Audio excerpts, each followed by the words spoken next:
You speaking English powerfully. Speaking English fluently in 6 months. Fluent in 6 months. Is it possible? Can you do it? Can you speak English fluently and powerfully in 6 months? 6 months from today? And the answer is yes. Yes, you can. Absolutely, yes, you can. Let's talk about what this means. To be fluent and how to do it. First, let's just talk about this word, fluent. Fluent in 6 months. Fluent. What does this word, fluent, mean? Fluent. Well, fluent has the same root as the word fluid. Fluid means flowing or moving like water. Okay? Water-like movement, right? So, if you think of water, think of a river or a stream. How does it move? Right? It moves bookish. That's why I use the name Bookish English. Water moves bookish-ly and smoothly, right? That's how water flows or moves. So, fluent or fluency, we're talking about a smooth movement. Now, if we're talking about English, what are we talking about? It's the smooth movement of words, of phrases, of sentences, of the language. It means you speak in a way that's fairly bookish and smooth. The opposite of fluent would be to speak like speak like this and right. That's the opposite of fluent. It means the words are not coming out smoothly. They're not coming out easily. They're not coming out naturally, right? That's not fluent. So we're talking specifically about speaking. When we say fluent or fluency, we're talking about speaking and how the words come out. That's the meaning of fluency. That is the real meaning of fluency. Flowing like water. I often try to use the phrase powerful. Powerfully speak. Speak powerfully. So again, you're confident when you speak. The words come out fairly easily. They flow out. This does not mean, let's talk about what fluency does not mean. It does not mean perfection, right? If you're fluent, you're conversationally fluent. It means you're fluent when you have a normal conversation. You're not perfect. You're not perfect. You will make mistakes. You'll make grammar mistakes. You might make some pronunciation mistakes. Hey, I make mistakes sometimes still. So you're gonna make mistakes. It's not perfection. Number 2, fluency does not mean like a native speaker. Okay? So, when you speak fluently, it does not mean you speak at the same level as I do. I learned English from when I was a baby. So, it does not mean like a native speaker. That's a much higher level of English speaking. That's very, very advanced. Okay? You don't need that advanced level to speak fluently, for your words to come out easily, for you to communicate effectively. Okay? Fluency is sort of the first level of communicating effectively, powerfully. The words come out fairly easily. What else? Do you need a huge amount of vocabulary to speak fluently? No, you don't. Because again, we're talking about conversational fluency. So, when you are fluent and you're conversationally fluent, what does it mean? It means you speak and communicate fairly easily, effectively, powerfully in normal conversations. Normal everyday conversations, normal everyday topics. So, not talking about special topics like economics or business or something from, school. No, every day, talking about the weather, talking about your feelings, how you feel, talking about what you did today or yesterday or what you're going to do tomorrow. Buying a train ticket, going shopping, Those everyday, normal conversations that we have. For that, you only need about 3,000 words of vocabulary. Some people say less. Some people say a little more. I'll just give you the average, around 3,000 words. That's not a huge amount. It's not small, it's not tiny, but it's not huge. So, if you can use 3,000 words fairly easily in natural phrases, you're fluent. You're conversationally fluent. Are you finished with English at that point? No, you're not. You still have a long way to go if you want to be like a native speaker or close to a native, but you can certainly be fluent in 6 months. So, what it means is you speak powerfully, naturally, smoothly, fairly smoothly, with mistakes. You will definitely be making mistakes still after 6 months. Don't worry about it. As long as people understand you, as long as you're communicating well, you're fluent. Let's talk about the next part of this. Fluent in 6 months. 6 months, what do we mean by that? 6 months. Well, honestly, if we talk about 6 months, talking about months is not really the best way to talk about time for your goal of speaking English in 6 months. Because you can imagine we have 2 students. One student only listens to English 1 hour per week, and the other one listens to English 10 hours per day. After 6 months, there's going to be a huge difference between these two. If someone only does 1 hour per week, they will not be fluent in 6 months. It's not enough time. Really, we should talk about hours rather than days or weeks or months or years. It's the hours. It's the number of hours you spend learning English that's important. So, when we're talking about getting fluent in 6 months, there are 2 important things. There's quantity, it means the amount of hours especially, and there's quality. Quality, it's how you use those hours every day, because how you learn is also very, very important. You could spend 5 hours a day learning English, but do it in a way that's not effective, low quality. So you need both quantity and quality to achieve this goal.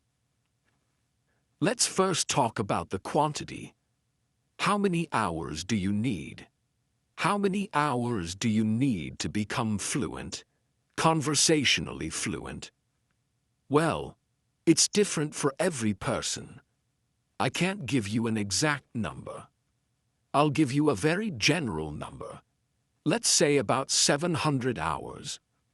About 700 hours of quality, effective English learning, study, practice, training.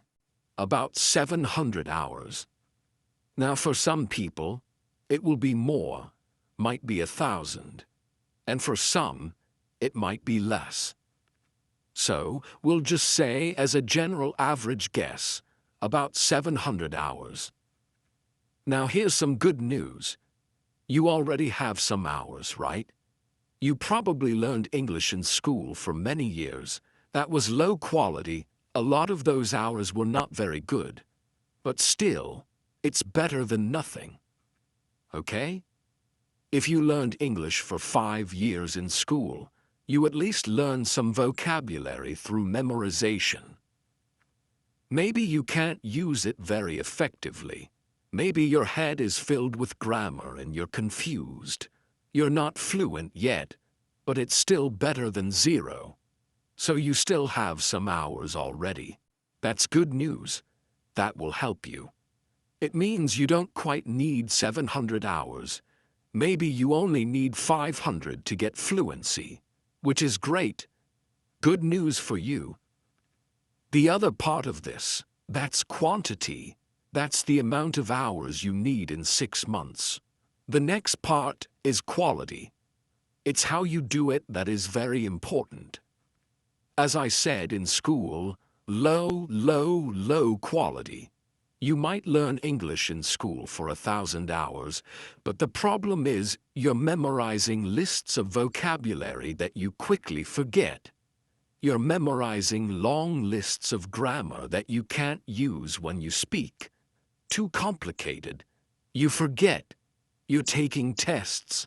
You're stressed. You're bored. A lot of time in class, you're not really focused. You're kind of bored. When you're doing your homework, you're bored. You're half asleep, so you might have 1,000 hours in school. But it does not really equal 1,000 quality hours. Maybe it only equals about 100 hours really because it's so low quality. So you want to get the highest quality from every minute, from every hour that you learn English. That is what the bookish English system does. So what do I mean by quality? Number one, power, right? It means it's a powerful way to learn. It means you are focused. You are focused and concentrating every minute.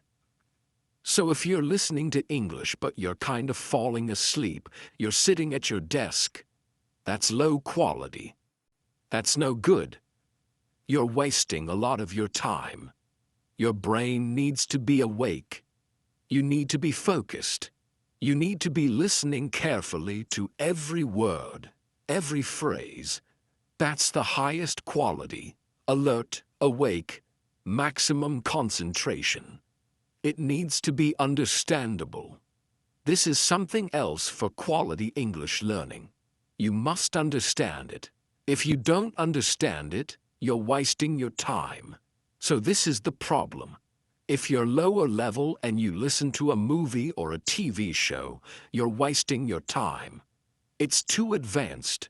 You can't understand anything. So most of your time is completely wasted. You're watching 2 hours or an hour of TV, but really you're getting almost no quality English learning. So you must understand it. It can be a little difficult, but not too difficult. Very important. Understandable is super important. That's part of quality. Next, you need to have some emotion. Positive, even negative sometimes, but especially strong positive emotions will help you learn much faster.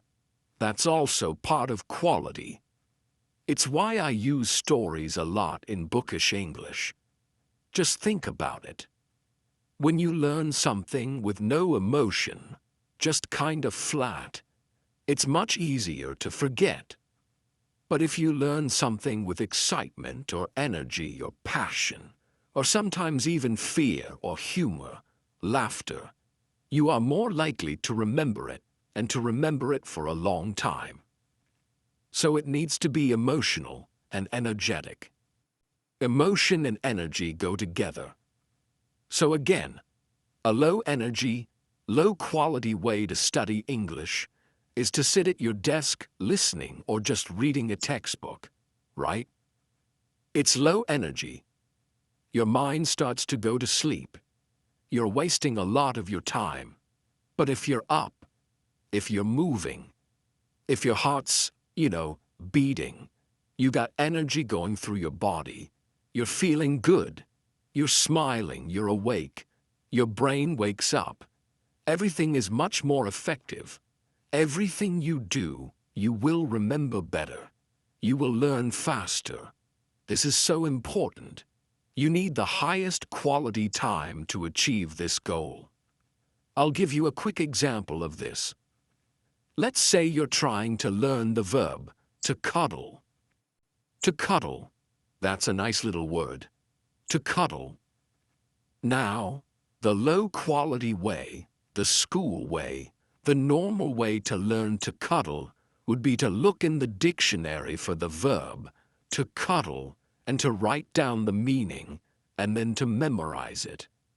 To cuddle, to cuddle, to cuddle is repeated a lot, right? It's boring. So it's probably going to be low energy. There's no emotion. You're just trying to memorize it. And then you probably have a list of a lot more words you're also trying to memorize. So when you get to the end of the list, you've forgotten the first one. You forgot cuddle. And then you have to go back and try it again, again and again and again. It's boring. It's ineffective. You waste a lot of time. What does it mean, by the way, to cuddle? To cuddle means to be affectionate, like to hug and kind of rub with someone. It has a romantic idea. Okay, so it's not really sexual, but it can be. If you have a girlfriend or boyfriend, they like to cuddle, right? They're always touching and hugging and rubbing against each other. But you can also do it, you know? Children like to cuddle. So if you have a child, you can cuddle and hug them, and oh, it feels so good. Or even with a dog, a puppy, right? A puppy you can play around with, you hug him. And maybe kiss. Not like super romantic kissing, but, you know, kiss him on the head. And again, it's more of this action of rubbing and holding and hugging. To cuddle. So you've got the one way, the old way to learn it. You just try to memorize it. To hug affectionately. Now, imagine a different way of learning this word. Imagine that a super sexy, hot guy or girl, whichever you prefer, comes up to you, and you think, ah, this person is so amazing, so attractive. I love them so much. I want them. Oh, and they come up to you and they say, let's cuddle. Let's cuddle. Oh. And then they hug you and you start rubbing against each other and holding each other. And they're whispering the word in your ear. Oh, it feels so good to cuddle with you. Oh, I love cuddling with you. Now, how are you going to feel? Your heart's going to be beating. Boom, boom, super powerful emotion. There's also physical feelings happening at the same time. Which one is more memorable? Are you going to remember studying it from the dictionary definition, trying to memorize it the old way, the normal school way? Or are you going to remember this super emotional experience of this hot guy or girl cuddling with you and saying the word in your ear? Obviously, the experience about cuddling with the guy or the girl will be much more memorable. I guarantee you will never forget that word again. This will become one of your favorite words. You'll know, you'll learn it instantly, and you'll never forget it.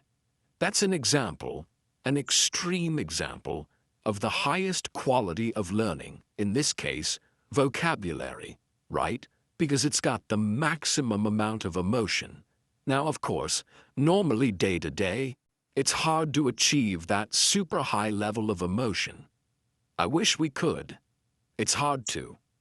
But still, we can get much more emotion if we learn vocabulary and learn phrases and even grammar using stories, using physical movement.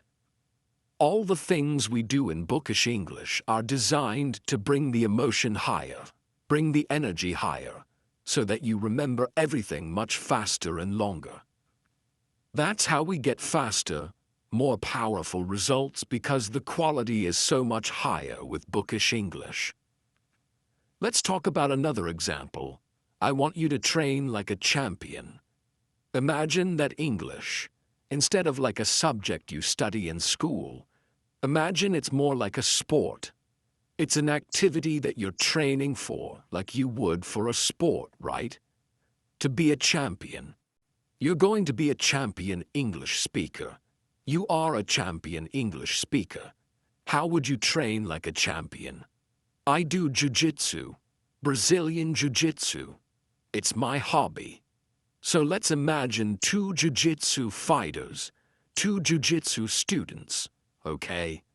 One is just a normal person like me, like most people who learn jiu-jitsu, and the other one is Andre Galvao, who is a world champion.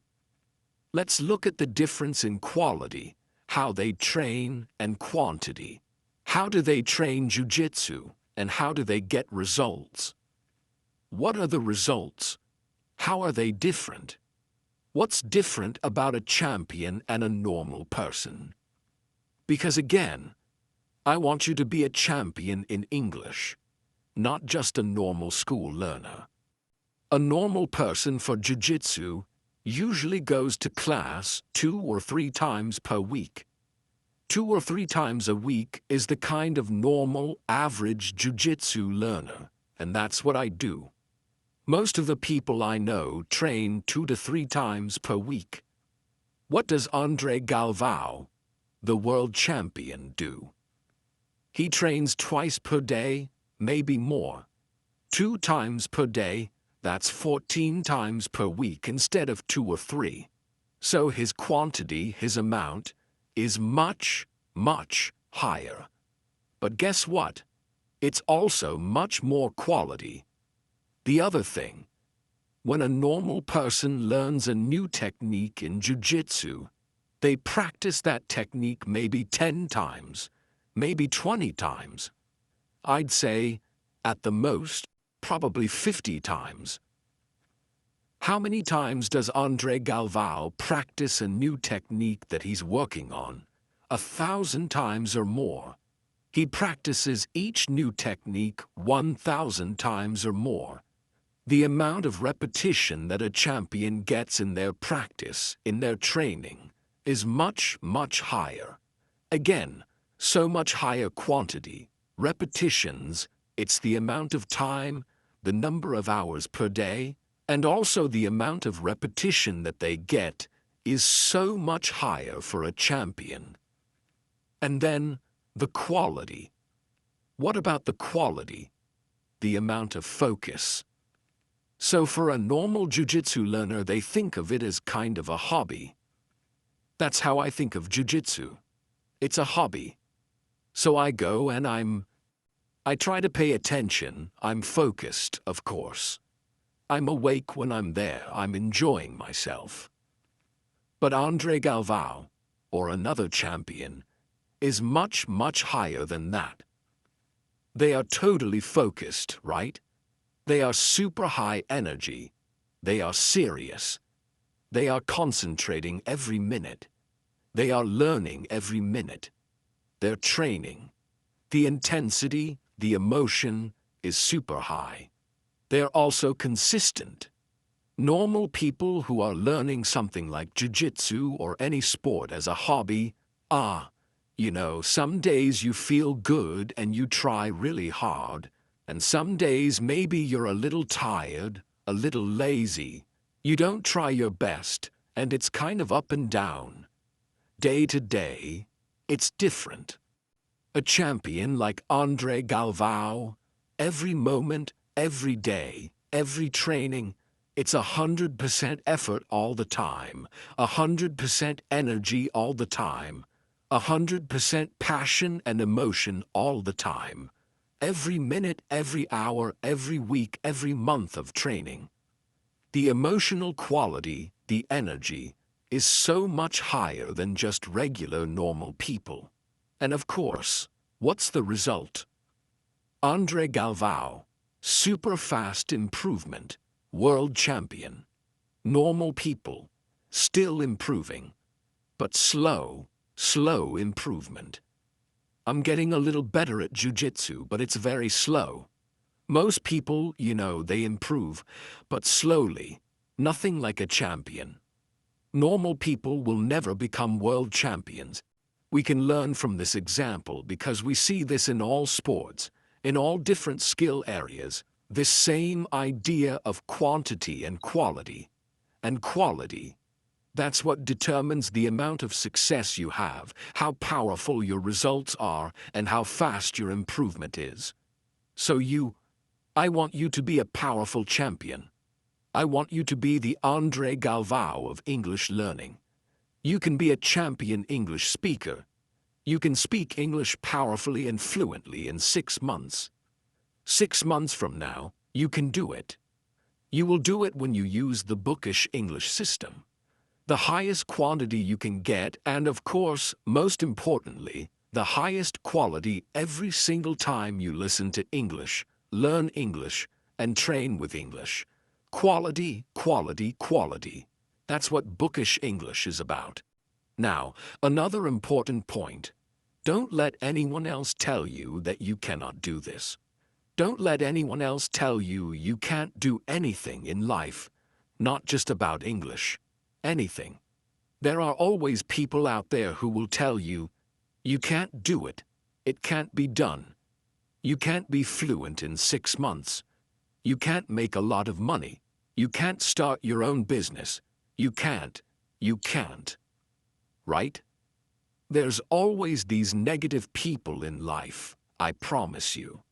Anytime you try to do something amazing, anytime you try to succeed, anytime you push yourself, there will be people telling you, you can't do it.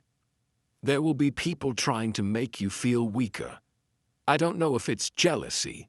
I don't know if they're disappointed in their own life. I don't know why they do it, but they do. There are just a lot of negative people in the world who will criticize you, who will tell you, you can't do it. You shouldn't do it, all the time. Don't listen to these people. Champions do not listen to negative people.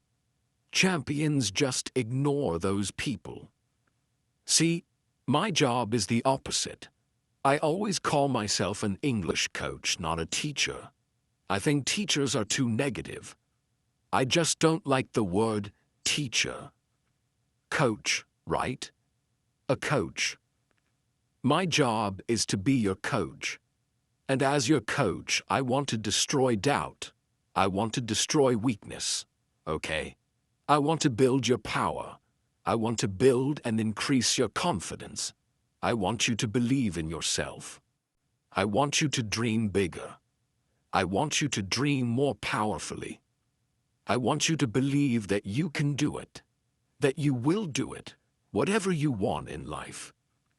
Certainly English, but anything else that you want in your life, you can do it. It is possible. You can be powerful in your life. You can speak English powerfully. You can be fluent in 6 months. You can eventually become like a native speaker if that's what you want. You can do it. You do have the power. Trust yourself. Don't listen to all the people who say, no, no, no, you can't.